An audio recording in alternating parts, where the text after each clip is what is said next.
नमस्कार साथियों, आप सभी को बहुत बहुत स्वागत है हमारे YouTube चैनल सुधा डेयरी मीडिया में।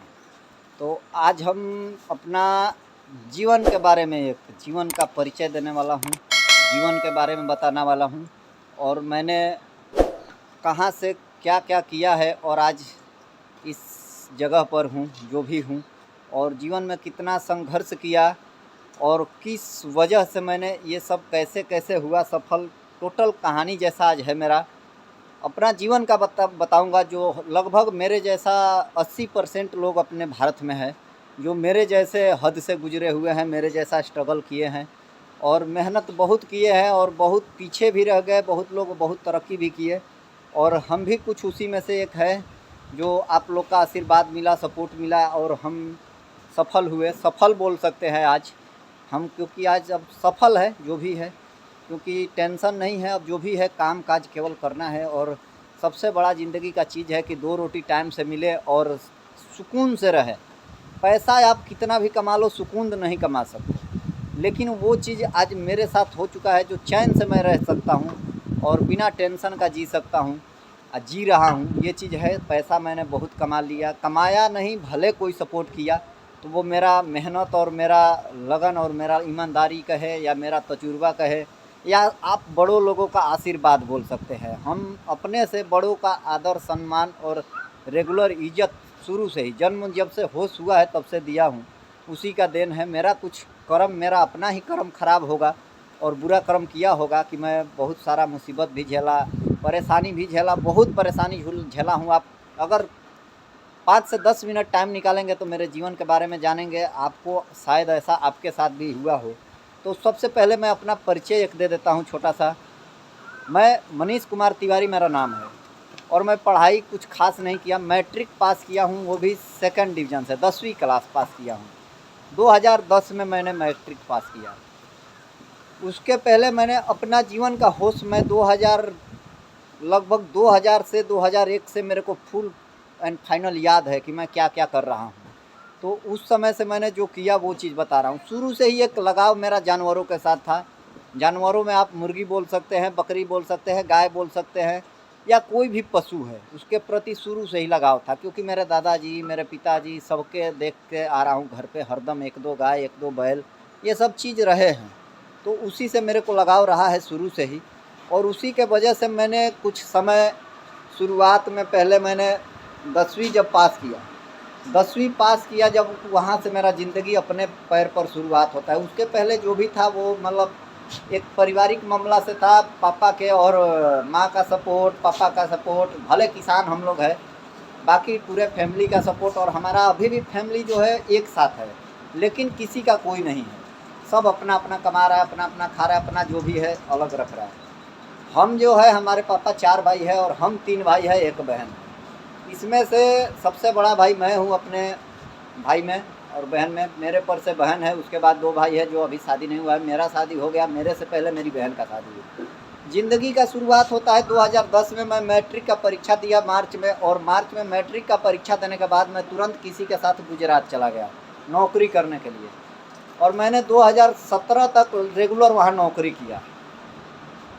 शुरुआत में मेरे को 8 घंटे का 90 रुपया मिला, फिर 110 रुपया मिला, 12 घंटा 14 घंटा मैंने जॉब किया। बैरिंग इंडस्ट्री था, बैरिंग का कंपनी था, हेल्पर ही किया, फिर ऑपरेटर बनाया। उसके बाद कुछ मशीन सीखा और बहुत कुछ सीखा मशीनों में, और बहुत सीखने के बाद मतलब बहुत बढ़िया लेवल पर काम किया वहाँ पर भी।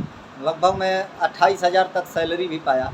लेकिन बहन का जब शादी किया 2015 में, तो उस समय परिवार में सब लोग इकट्ठा थे, लेकिन ऐसा कुछ कंडीशन आया कि लोग पीछे हटे और मैंने कर्जे लेकर बहन का शादी खूब अच्छे से किया, अच्छे घर में किया, खूब अच्छे से सामान दिया, सब कुछ दिया। अपने जानने में बहुत अच्छा नहीं, लेकिन अपने से जितनी औकात थी उससे कुछ ज़्यादा ही मतलब अपने से दिया और कुछ कर्जा लिया।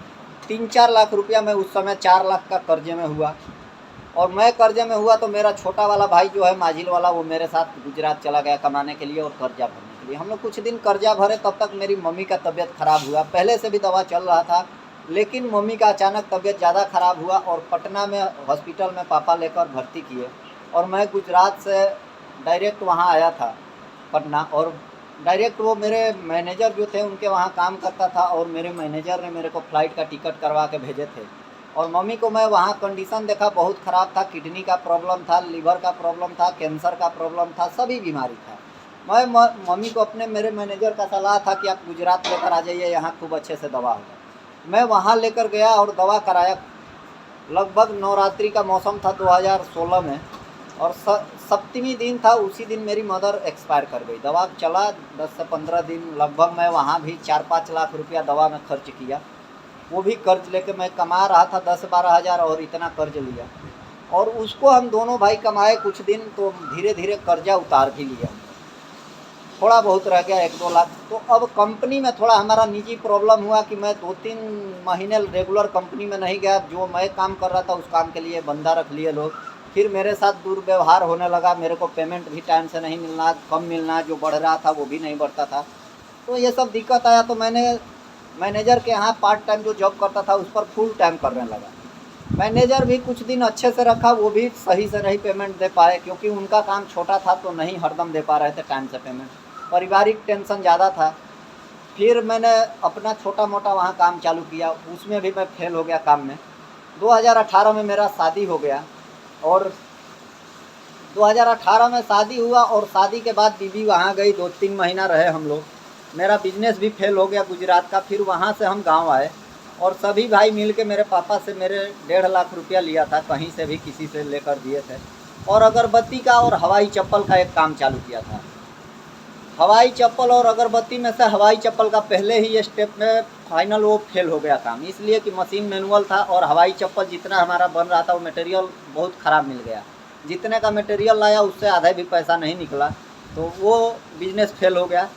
फिर मैं बिजनेस अगरबत्ती का बहुत अच्छा खासा लेवल पर चला। हम मतलब महीने का लगभग 1 लाख का ट्रांजेक्शन करते थे अगरबत्ती का बिजनेस में, जिसमें कि 20-22 हज़ार रुपया बचा लेते थे प्रॉफिट में।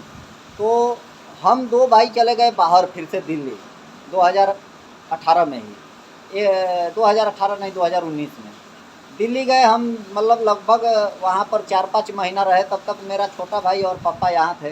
तो एक सुधा का उन्होंने कोड ले लिया 2018 के, मतलब 2019 में।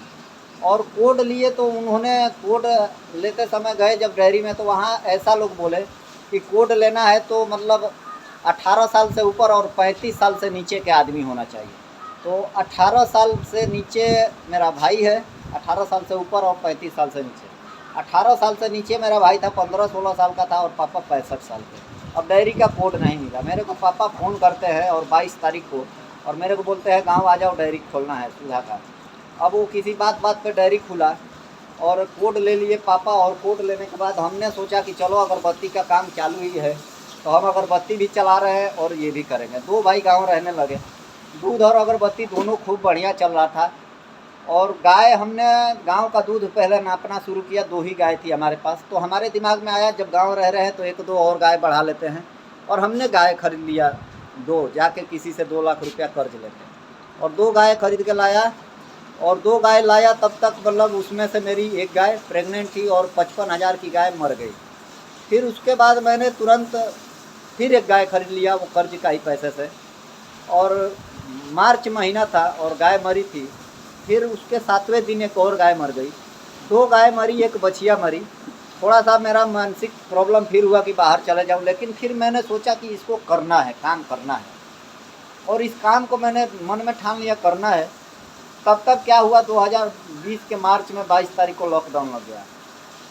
लॉकडाउन लगा और मेरा अगरबत्ती का बिजनेस वहाँ से फेल होना शुरू हो गया, क्योंकि मार्केट बंद, अगरबत्ती बिकता नहीं था। और जो मार्केट में उधार बाकी दिया था वो पैसा फंस गया, कोई दिया नहीं। 2 साल सभी को मालूम है लगभग लॉकडाउन में रहा। बहुत लोग लॉकडाउन में बर्बाद हो गए, बहुत लोग का घर उजड़ गया, ये सब समस्या हुआ। लेकिन हमारा समस्या इसी में अब उलझन पड़ गया लॉकडाउन में। डेयरी का जो दूध था वो हमारे पास 5 गाय का दूध होता था, और डेयरी का दूध सब जो हमारा दूध था वो लगभग 600 लीटर डेयरी पर हम दूध देते थे। 600 लीटर में से डेयरी का प्रॉब्लम हुआ कि जो ज़्यादा दूध मार्च के पहले कम दूध था और अचानक बढ़ गया, उसके चलते डेयरी कुछ हमारा पैसा काटने लगा। अब वो पैसा फंस गया, उसके मतलब किसानों का पैसा मेंटेन करने के लिए, गाय को खिलाने के लिए हम कर्ज ले लेके काम किए। लगभग 6-7 लाख रुपया कर्ज हो चुका, और ब्याज का सभी कर्ज हुआ। बिजनेस को हमको बंद नहीं करना था, काम करते रहना था। लिए। और हमारा ये सब आगे का वीडियो बहुत सारा पड़ा है इसके बारे में, कैसे कैसे फेल हुआ था। तो ये ऐसा ऐसा कंडीशन आया और मेरा इसी वजह से बिजनेस फेल हुआ। और उधर से मैं पीछे से मदर के बाद में फेल हुआ था, इधर फिर इधर से फेल हुआ। सब कर्ज से ही मेरा जीवन चल रहा है शुरू से ही। और बाद में मैंने यूट्यूब पर नई कृषि दर्पण वीडियो पर, यूट्यूब चैनल पर नई कृषि दर्पण प्रिंस कुमार भैया से मैंने वीडियो बनवाया कि मैं उलझन में पड़ते जा रहा हूँ। और मैंने गाय इतनी सारी 14-15 गाय मर गई। और मेरा भाई जो छोटा वाला बाहर है उसका हाथ टूट गया, 6 महीने उसको मतलब बेड रेस्ट हो गया। अब मेरा जो पैसा बाहर से आता था ये सभी पैसा बंद हो गया, चारों तरफ से मुसीबत आया। मेरे दिमाग में एक ही चीज़ आया, जो ब्याज वाला पैसा है उसमें से कुछ पैसा हम दे देते हैं गांव वाले का, और 3 लाख में गाय वो बेच के, और उसके बाद हम बाहर निकल जाते हैं। और धीरे धीरे मैं 20-22 हज़ार रुपया महीना कमा लूँगा। ये बहुत सारा काम जानता हूँ, lathe machine, grinding machine, welding machine, सभी चीज़ का काम जानता हूँ, अनुभव है, एक्सपीरियंस है 8-9 बरस का। तो ये सब चीज़ें मैं सोच के मैंने एक वीडियो डलवा दिया कि गाय बेचना है। और उस वीडियो के ही वजह से, किस्मत बोलिए या आप जो भी बोलिए, आप लोग को जो समझ में आए बोल सकते हैं, हमारे लिए किस्मत है। और उसी वीडियो से बहुत सारा कॉल आता है 5-6 हज़ार लोगों का, और बहुत सारा उनको व्यूज मिला भी, हमारे को मतलब फेमस कर दिए। और उसी में से कोई ऐसे ऐसे लोग मिले फरिश्ते जो हमको मतलब एक झटके में कर्ज उतारने के लिए, मेरे को रखने के लिए जॉब पर तैयार है। सभी का अपना अपना एक सोच होता है कि क्या फ़ायदा लेना है इस बंदे से, कैसे हम काम ले सकते हैं। तो किसी को मैं किसी लायक दिखा, उस हिसाब से लोग बात किए। लास्ट में मैंने एक मतलब जो आप लोग देख ही रहे हैं जो काम काज चल रहा है, वो सर ने मेरे को कॉल किया व्हाट्सअप पर यूके से, और मेरे को तुरंत डील मेरे को उनका मतलब अच्छा लगा। मेरे घर पे ही रख के मेरे को काम करवाना चाहते हैं। उनका गायों के प्रति इतना लगाव जो रहा, गौ सेवा के प्रति, और मेरे को सपोर्ट करने के लिए वो तैयार हो गए। और देखिए इसके वजह से अप्रैल में 11 अप्रैल को वीडियो पड़ा, और आज मैं ये वीडियो अपलोड कर रहा हूँ। आज 14 तारीख जो है, 6ठा महीना जून, 2 महीने का अंतर है। 2 महीने के अंदर मेरा किस्मत आप लोग बोल सकते हैं, किस्मत आप लोग देख रहे हैं। 2 महीने के अंदर मेरे पास लगभग 14 गाय बुकिंग हो चुकी है। बुकिंग क्या है, उसका पैसा मेरे अकाउंट में पड़ा हुआ है, जब मन तब ले सकते हैं। 14 गाय के लिए लगभग 20 लाख रुपया मेरे पास पड़ा है। और 20 लाख के आसपास में हमने ट्रैक्टर का पूरा पार्ट और ट्रैक्टर भी खरीद लिया। पूरा फार्म जो है आप देख ही रहे, शेड और सब चीज़ मतलब व्यवस्थित बनवा दिए, जो टूटा फूटा था पूरा मतलब रूम वूम सब चीज़ बनवा दिए। तो हमने इसमें भी मतलब 6-7 लाख रुपया खर्चा किया, और 14 से 15 लाख कर्ज हमारा था। उसमें से लगभग 7-8 लाख रुपया कर्ज भी भरा गया, और थोड़ा बहुत है जो कर्ज वो भी अगस्त में पूरा क्लियर हो जाने वाला है, A to Z क्लियर हो जाने वाला है। ये इसलिए पैसा अभी नहीं दिए हैं कि थोड़ा सा लोग मेरे को बहुत परेशान जो किए हैं, और ब्याज उनका बहुत ज़्यादा हुआ था, ब्याज मैंने दिया भी है, तो हिसाब मेरे पास गड़बड़ हुआ है, और लोग झूठ सच बोल के ज़्यादा ब्याज चढ़ा रहे हैं। इसलिए उसको मतलब पूरा हम कायदा कानून से मतलब पूरा करेंगे, और उसको पैसा पूरा देंगे A to Z, लेकिन उसको कानूनी रूप से देंगे, नहीं तो बाद में हमको फंसा सकता है। इसीलिए हमने पैसा रोक कर रखा हुआ है। वो सभी को पैसा दे देना है, किसी का 1 रुपया नहीं रखना है। ब्याज का पैसा भले हम कमा के देंगे अपने मेहनत के पैसे से, लेकिन ये पैसा कोई हमको इन्वेस्टमेंट करने के लिए दिया है। इस पैसे को जितना हमने मांगा था उतना वो दिए हैं कर्ज के हिसाब से। तो ये सब चीज़ें हैं, और हमारे पास आज के डेट में इतनी औकात हो चुकी है, मतलब आप लोग का आशीर्वाद बोल सकते हैं, कि हम कुछ भी अभी अपने फार्म के लिए कर सकते हैं। फार्म को बहुत हाई लेवल पर ले जाना है, 50-60 गाय का टारगेट है हमारा 1 साल के अंदर। तो ये सब प्लानिंग पूरा करना है, और 50 से 60 बीघा खेती भी करना है। और ट्रैक्टर एक है, 2 भी लेने की मतलब एथी हो चुका है फाइनल की, अगर ज़रूरत पड़ेगा तो 2 भी ले सकते हैं। तो ये सब चीज़ें हैं, एक जीवन में अपना अपना आता है।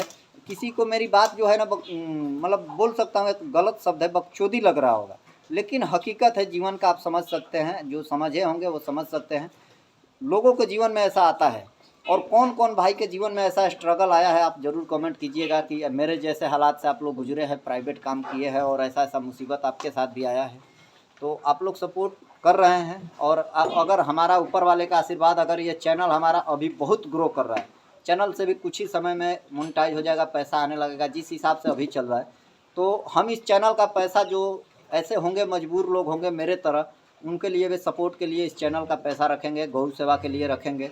बहुत कुछ सोच है हमारा। चैनल एक ना एक दिन आप लोग का आशीर्वाद रहा तो मिलियन में भी जाएगा, ये मेरे को दिल से विश्वास है, क्योंकि अपने मेहनत पर विश्वास है, बाकी अपने कर्म पर विश्वास नहीं है। क्योंकि कर्म मैं अच्छा कर रहा हूँ कि बुरा कर रहा हूँ ये मेरे को मालूम अभी भी नहीं है। जो भी है, जात का ब्राह्मण हूँ, लोग बोलते हैं दूध का व्यापार नहीं करना चाहिए, ऐसा नहीं करना चाहिए, वैसा नहीं।